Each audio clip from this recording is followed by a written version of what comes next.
Once upon a time, in a far-off land, there was a young prince named Theodore who dreamed of thrilling adventures in faraway kingdoms, and that one day his many acts of courage would bring him great fortune and fame. But of one thing Theodore was afraid. He was frightened to face the monsters of disease that crept and crawled in the deep dark wood. Some of the monsters had terrible spines. Some of the monsters were just horrid green blobs.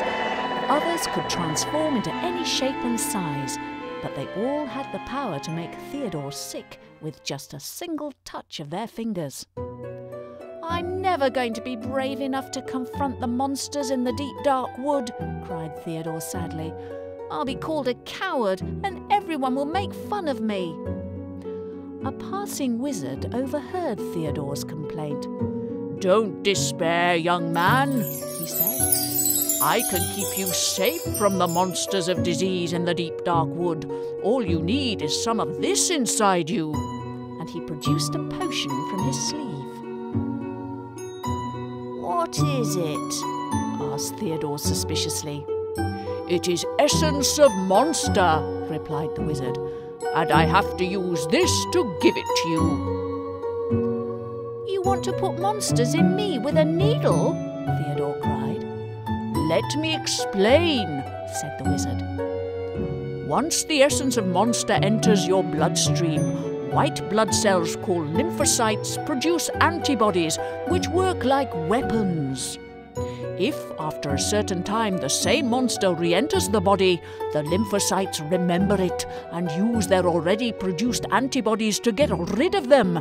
In that way, your body will be safe from the monsters and you will never get sick from them. It will only feel like a pinch, and it will be over in a second," said the wizard, as Theodore covered his eyes. "Be brave." "All done," said the wizard. "You are now safe to journey through the deep dark wood," said the wizard with a smile, and with that he disappeared in a cloud of smoke. Now protected, Theodore entered the deep dark wood. He's no longer afraid and ready to face the monsters of disease. Suddenly, he sees the bushes move and dark shadows cross his path. It's the monsters! But Theodore has his secret weapon. He's been vaccinated against the monsters. His antibodies will defeat them. With the help of a little pinch, Prince Theodore is safe.